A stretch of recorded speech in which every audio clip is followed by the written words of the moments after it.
Tell her, baby. Finna get right. Here we go.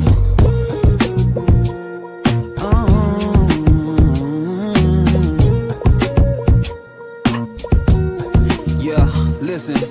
I ain't really tryna hold too much pride. Feeling like Michael, how I beat those odds, yeah. She's a real winner, and I can't deny she fine as wine with time. I don't really care for the clout nor fame, but you better make sure you know my name, yeah. This is real life, and it ain't no game. When you see me in the skyline, knock me down, come back up. Watch your work, watch your strut now. I don't care what they say, I'ma still have my way. I'm alright, that's for sure. I know I can endure. Back and forth, on and on. Yes, I'm on quite a run, yeah.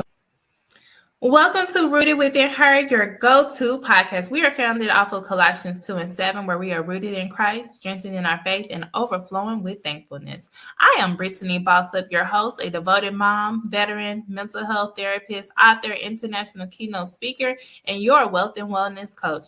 We are going to be talking about mental health, storytelling, relationships, and making sure you feel empowered with a positive mindset each and every day. Make sure you follow us on all social media platforms. That's at Rooted Within Her. And go to our website, rootedwithinher.com, where you can get access to all of our resources to help you if you are a corporation looking to restructure your employee wellness, or if you are a divorced mom and you are looking for those resources to help you heal and rebuild.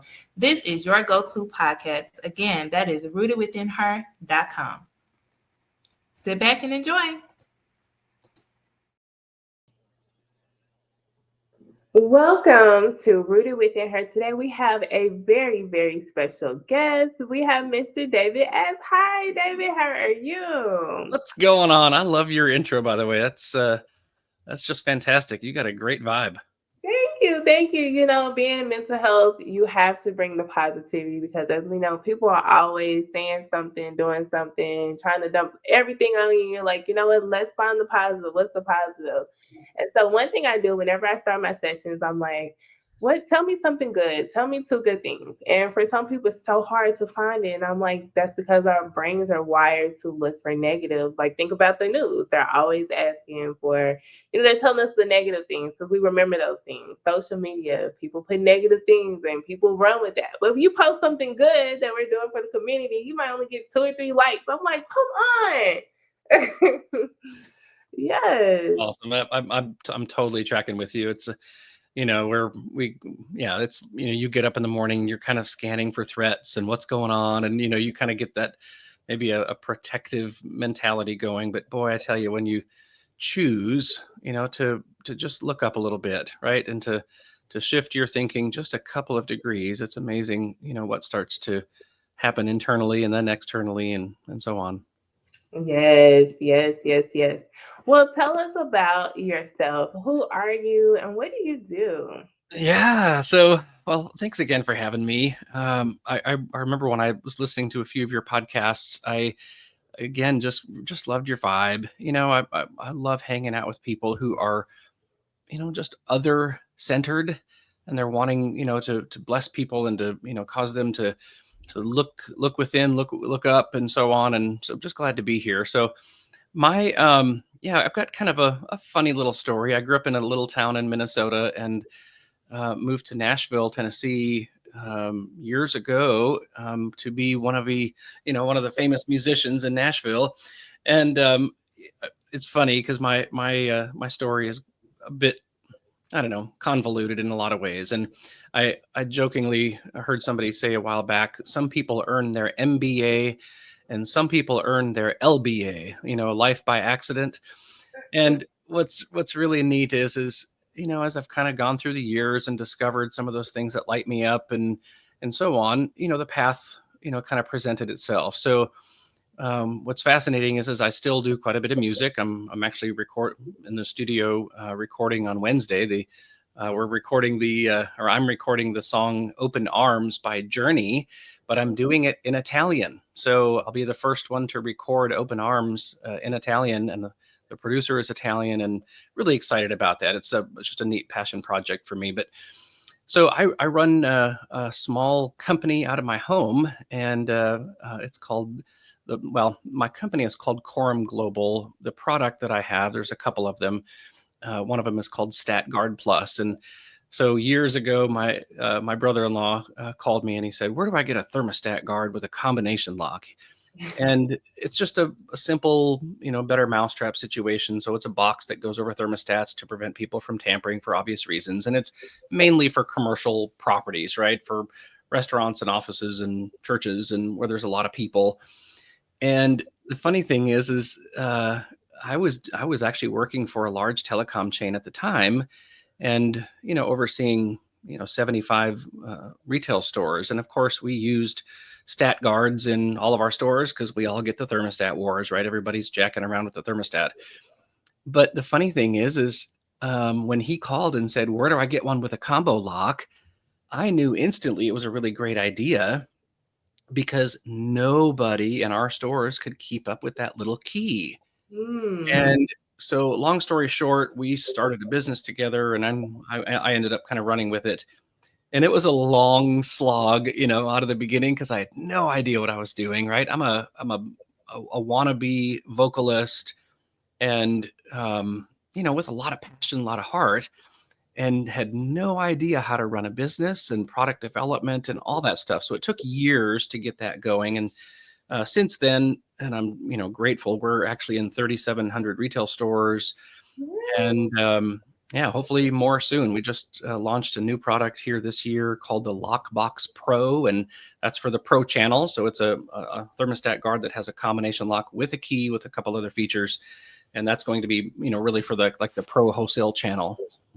Anyway, that's kind of me in a nutshell. So I love that. And so that's the key when it comes to business is finding out what is a need and going with that. yeah, And so how did you know that this would be something that was worth like investing a lot of time and energy into? Because the thing about it is, you hear it all the time. Like if something is really going and it's working, don't sit here and try to fix anything. If no one's done it yet, chances are you shouldn't do it. yeah, But on the flip side of that, if no one has discovered something that needs to be done, then yeah, somebody needs to do it and it'll be successful. And the reason I say that is because they say a lot of times, like when people are trying to do something new, they're like, don't try to, do something new. Just follow the ways of what everyone else has done, make it a little better, and then go with that. So, what helped you guys to know, like, no, this is something that we can really do, be profitable with it? This is a need that people need. We're solving a problem, and no one yeah. else has addressed it.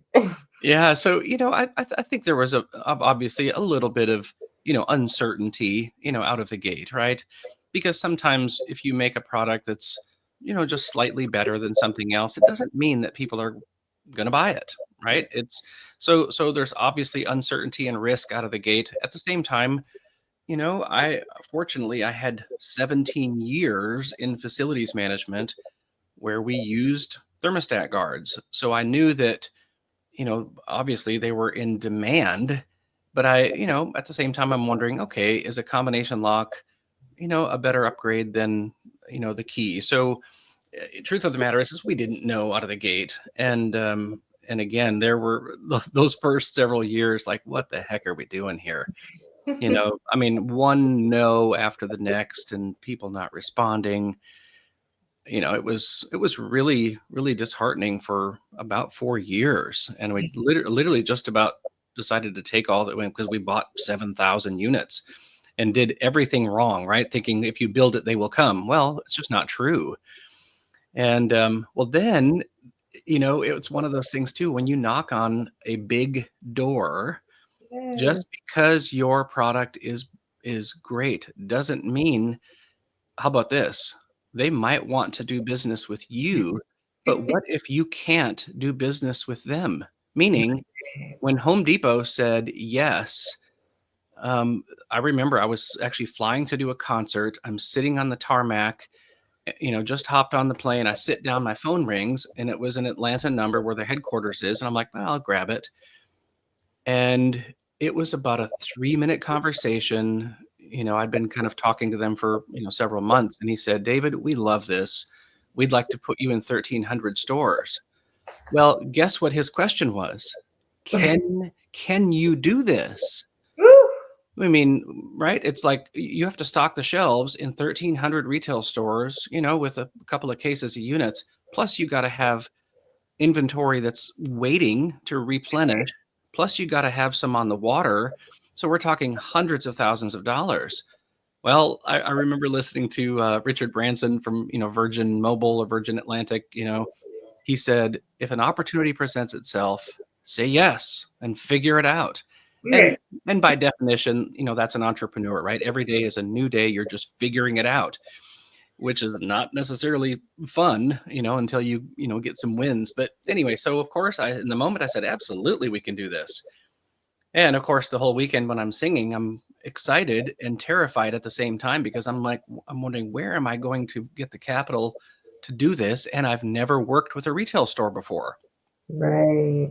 Anyway, I ended up finding a partner and we licensed it to somebody. And, it's been a really great relationship for 7 years now. But yeah, that's kind of the genesis of it. Oh my gosh, I love that because I hear so many things from the fighting through the nose to facing your fears. And that is really hard for so many people because people are going to say no. And every time people say no, that means it's just not for them. And we Yeah. have to Yeah. get to the people that it's for.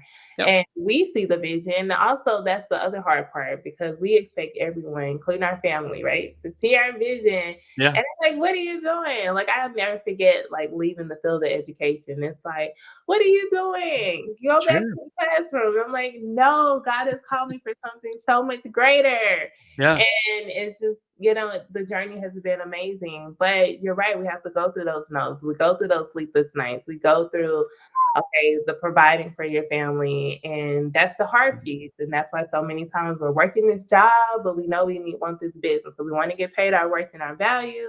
Yeah. But we have a family, we can't afford just to be like, okay, I'm done. Let me just put it all here Yeah. to business. And so that is really scary, but you answer the call and you say yes, and you guys were able to figure it out. So, Mm. what advice would you give to someone who is like in that startup stage and they're getting all those no's and they just haven't found that breakthrough yet?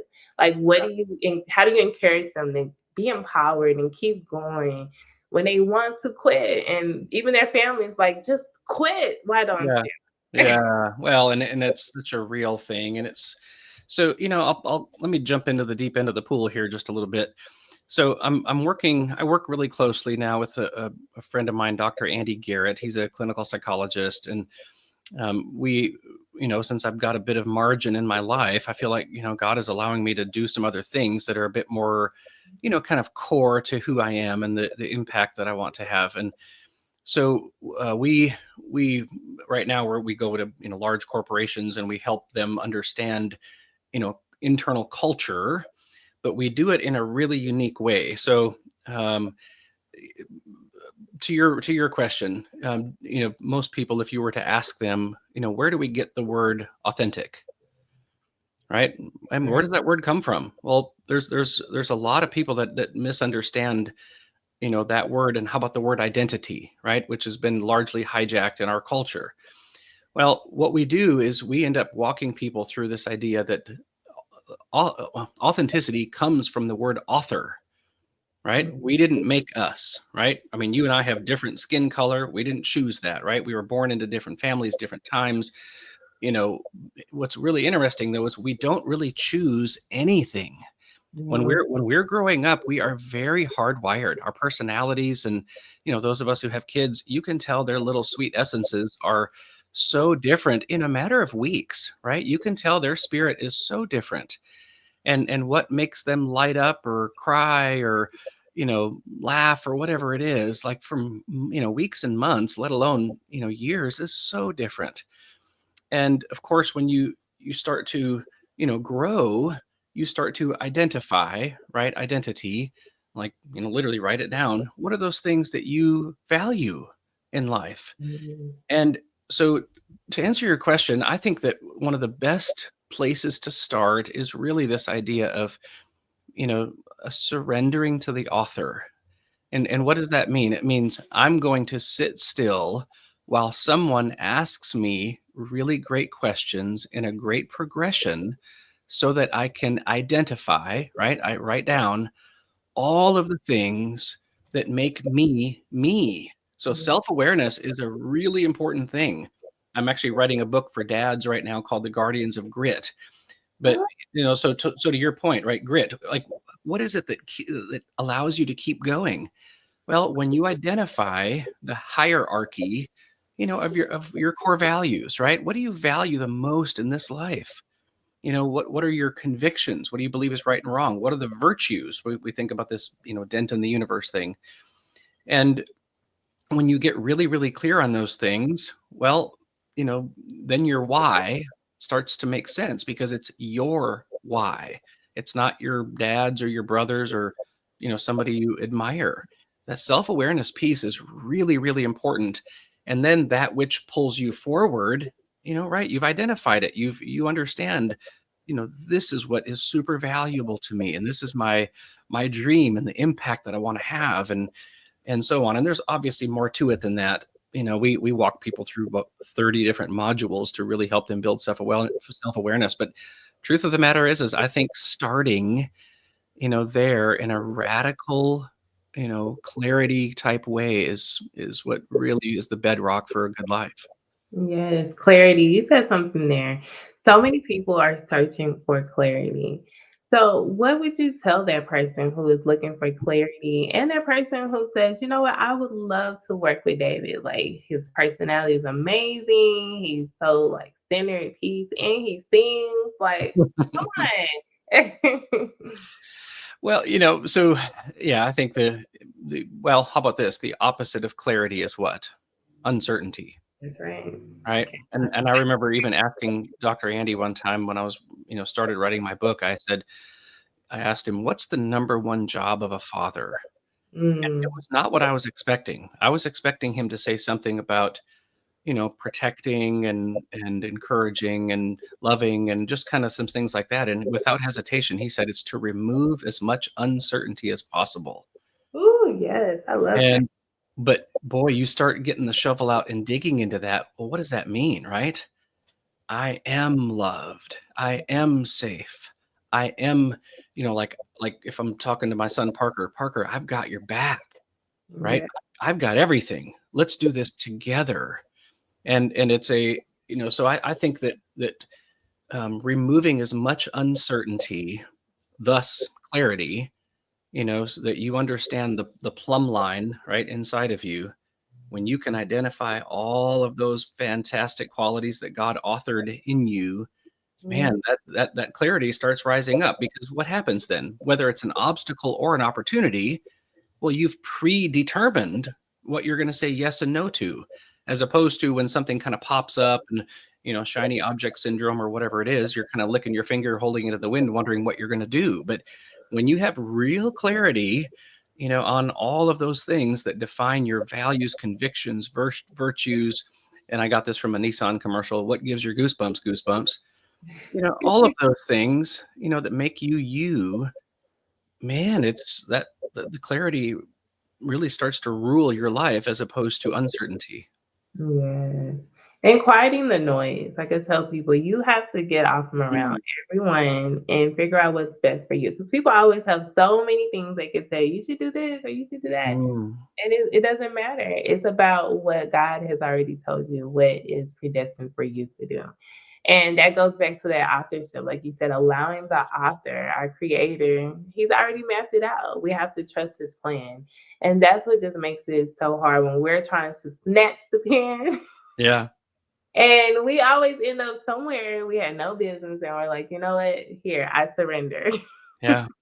Literally, I surrender. So tell our listeners what can they do? How can they connect with you to just work with you? And what would that even Yeah, so obviously, and thank you for asking that. I so enjoy, talking about, life concepts and the context, as it were, that God has put us in to meet really fantastic people. And so, obviously, if you need a thermostat guard, if you want to go check out the Stat Guard Plus or the Lockbox Pro, I'd be so appreciative of that. And then if you're a business owner, right, we typically work with companies that have, a couple hundred employees or more. But at the same time, if you feel like you're constantly having to, bait your employees, right? There's that carrot and stick type thing, or the culture inside your company is just, well, how about this? If your people are suffering from burnout, right, disengagement, right, they're just kind of like, I'm just sitting here kind of just doing the bare minimum. I mean, it's costing companies, really trillions of dollars if you look at it across the country.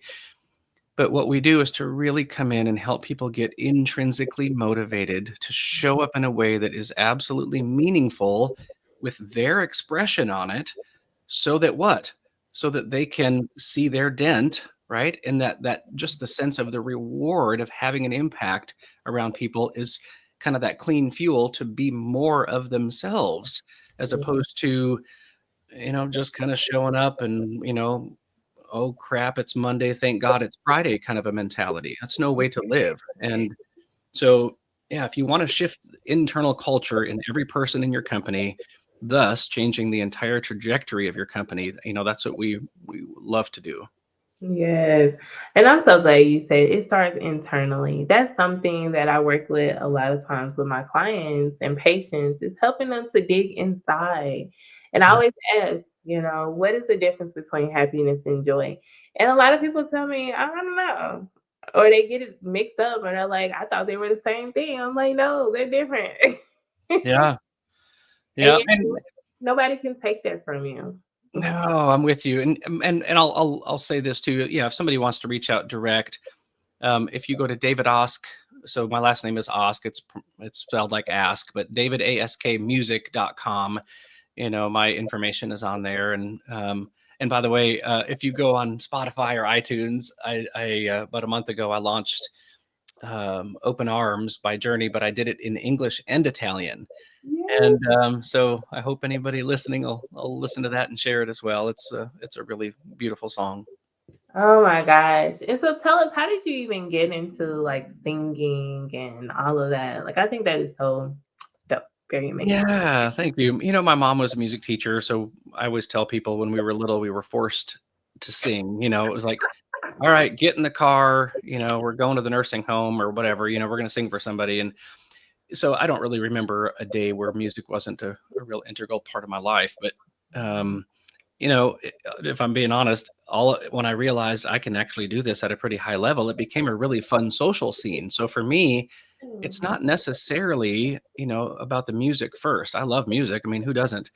But it's just affords some really wonderful opportunities to meet, some really neat people. And after living for many years in Nashville, I've been able to sing backup for all kinds of, gospel and country stars, and from anybody from Alan Jackson to Amy Grant to CeCe Winans to Winona to, I mean, who know, and as well as solo at the Symphony Center here, and quite a few other places. But it's been a real blessing, and I'm thankful for the opportunities for sure. Yes, I love that so much. And being able to do the things that really bring you joy is just amazing. Because Yeah. when we're breaking jobs that you remind me one time I used to work for a collection agency, and Oh man, oh my God, that's it hard. taught me a lot. And the reason it taught me a lot was because of the fact that you realize you learn a lot, but you also realize that you have to do what is best for you. Yeah. And, as you're going through your life struggles, you realize, like, I need to do something that's fulfilling, something that makes me have true passion. Yeah.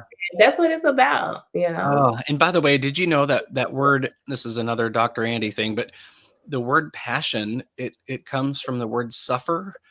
And it's like, what are you willing to suffer for? And Yeah. it's a funny thing. My buddy Quentin Hafner wrote a book called Go High Level, and he asks, when people want to understand their purpose, you can do it pretty quickly. Actually, it's this idea of what breaks your heart. Mhm. Like man, like it's kind of this idea of what problem do you want to solve? Yeah. What breaks your heart? What makes you furious, right? Like this idea of I want to solve this type of a problem. And then, what lights you up, right? What gives you goosebumps? What is it that's just oh my gosh, when I'm doing this or I see this type of an outcome, I'm willing to suffer for that, right? Right. You're willing to show up with passion to suffer for it and to see the outcome and, be satisfied in, what you lay your hands to. Yes, I love that. And so, for our listeners today, what are some words of empowerment that you can leave for them? Whether you want to leave your favorite scripture, your favorite quote, or just letting them know, like, you got this. Like, Yeah. don't focus Yeah. on the see. So I love this question, and I use this obviously, God's word. I was reading in Mark, this morning, and I would say, if you are not a believer, and if you are, dive deep. Just spend as much time as you possibly can reading God's word, and then a quote, and I usually say this on almost every podcast, and it's going to be in my book. But it's by a former PM of England, a guy named Benjamin Disraeli. And he says, the greatest good you can do for another is not to share with him your riches, but to reveal to him his own.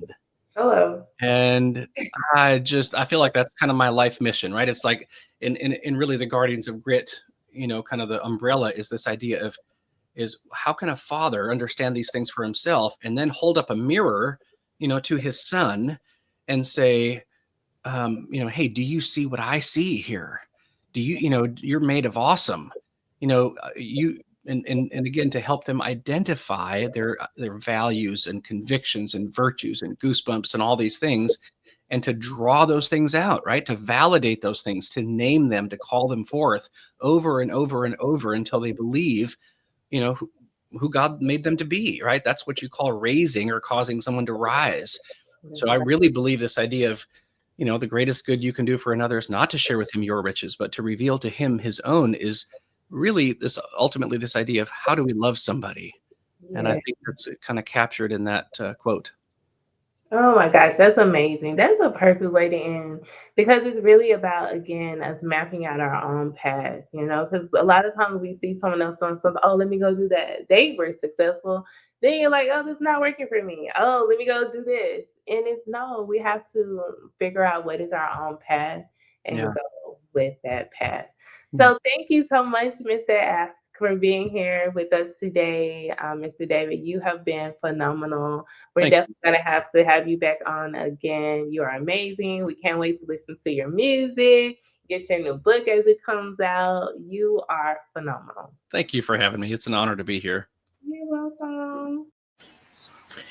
Thank you for listening to Rooted Within Her, your go-to, number one, go-to podcast. If you heard something today that resonated with you, make sure you screenshot, tag us on all social media platforms, tell us what your thoughts were, what were your takeaways, and make sure you go to rootedwithinher.com so you can access all of our resources, join our challenges, find out about life coachings, and don't forget about our amazing, phenomenal retreats.